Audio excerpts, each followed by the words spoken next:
मित्र, ये स्कंद पुराण है। आज इस शास्त्र के माध्यम से जानेंगे कि कैसा जन्म लेना बिल्कुल व्यर्थ है और कैसा जिंदगी काटना बिल्कुल व्यर्थ है। उत्तम अधम जन्म व्यर्थ और सफल दान सुपात के लक्षण, विद्या एकादशी दोष तथा द्रव्य भाव में श्राद्ध की विधि। मित्र, ये स्कंद पुराण का अध्याय है। महादेव जी कहते पार्वती 4 प्रकार के जन्म और 16 प्रकार के दान व्यर्थ है तथा 4 प्रकार के जन्म उत्तम और 16 प्रकार के दान महादान है। अब इनका विवरण सुनो।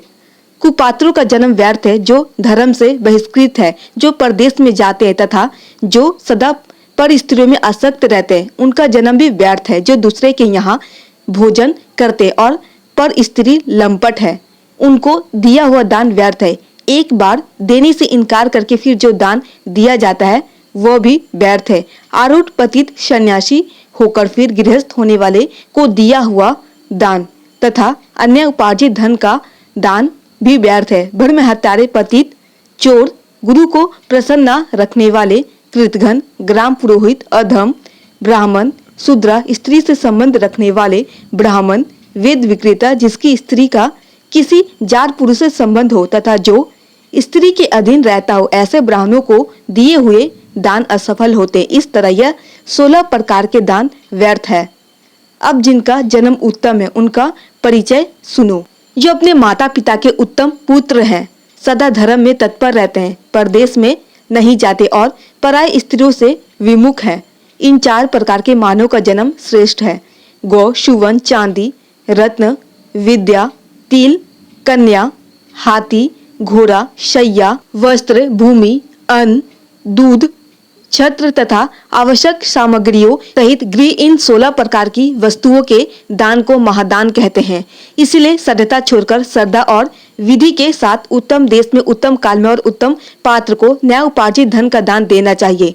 जो वेद अध्ययन से संपन्न, योगनिष्ठ, शांत, पुराण का ज्ञाता, पाप से डरने वाला, स्त्रियों के प्रति क्षमा भाव रखने वाला, धर्मात्मा, गौ को आश्रय देने वाला तथा सदाचार से युक्त हो, उसी को दान का उत्तम पात्र कहते हैं। सत्य, इंद्रिय संयम, तप, शौच, संतोष, ईर्ष्या का न होना, सरलता, ज्ञान, मन, संयम, दया और दान, यह सद्गुण ही सुपात्र के लक्षण है। जो ऐसे श्रेष्ठ पात्र को समान बछड़े वाली, चांदी की खूर और सोने के सिंग वाली, स्वर्ग सुर संपन्न एक गाय भी दान करता है, वह मेरे लोक में प्रतिष्ठित होता है। जो मानव ऐसी गाय को दान में देता है वह उत्तम गति को प्राप्त होता है। उसके ऊपर मैं सदा प्रसन्न रहता हूँ। जो गाय क्रोध करने वाली, दुष्ट, दुर्बल, रोगिणी तथा मूल्य न देकर लाई गई हो, उसका दान नहीं करना चाहिए। जो अतिथियों का प्रेमी, मन को वश में रखने वाला, अग्निहोत्री तथा धन के अभाव से कष्ट पाने वाला क्षत्रिय ब्राह्मण हो, उसे दी हुई एक गाय भी अधिक गुण वाली होती है।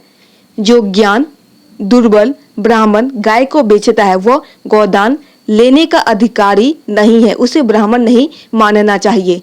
गाय, घर, शरण तथा कन्या, यह वस्तुएं अनेक पुरुषों को नहीं देनी चाहिए। इसमें से एक वस्तु एक ही व्यक्ति को देने चाहिए। यदि एकादशी दशमी से विघ्न हो और द्वादशी का क्षय हो गया हो तो उस दिन नक्त व्रत करे। उस दिन उपवास का विधान नहीं है। जो एकादशी में उपवास करके त्रयोदशी को पारण करता है उसकी 12 द्वादशियों का फल नष्ट हो जाता है। उपवास और श्राद्ध के दिन काष्ठ से दंत धवन ना करे। दर्श, पौर्णमास तथा पिता का वार्षिक श्राद्ध पूर्व विधि तिथि में ही करना चाहिए। जो ऐसा नहीं करता वह नरक में पड़ता है। उसकी संतान की हानि बताई गई है और वह दुर्भाग्य को प्राप्त होता है। द्रव्य के अभाव में एक ही ब्राह्मण के द्वारा 6 पिंड वाला श्राद्ध करे। उसमें पिता आदि के लिए 6 आराध्य स्थापित करके उन्हें विधि पूर्वक निवेदन करे। ब्राह्मण के हाथ में जो अन्न जाता है उसे पिता भोजन करते हैं। मुख में पितामह खाते हैं। तालु भाग में स्थित होकर प्रपितामह उस अन्न को ग्रहण करते। ब्राह्मण के कंठ में मातामह, हृदय में प्रमातामह और नाभि में वृद्ध प्रमातामह स्थित होकर अन्न ग्रहण करते। ब्राह्मण ना मिले तो कुश का ब्राह्मण बनाकर रखे और उसके सानिध्यान में श्राद्ध कार्य पूर्ण करे। यह सभी पुराणों से उनका सार निकालकर कहा गया। जो नास्तिक, चुगलखोर और वेदों का निंदक हो उसे इनका उपदेश नहीं देना चाहिए। तो मित्रों, समझ में आ गया होगा कि किस प्रकार का दान देना उत्तम है और किस तरह का जन्म सफल है। मित्र, उम्मीद करते हैं छोटी सी जानकारी आपको जरूर पसंद आई होगी। अगर थोड़ी भी पसंद आई हो तो प्लीज आप हमारे मेहनत को सफल बनाएं और चैनल को एक सब्सक्राइब कर दे और वीडियो को भी एक लाइक कर दे।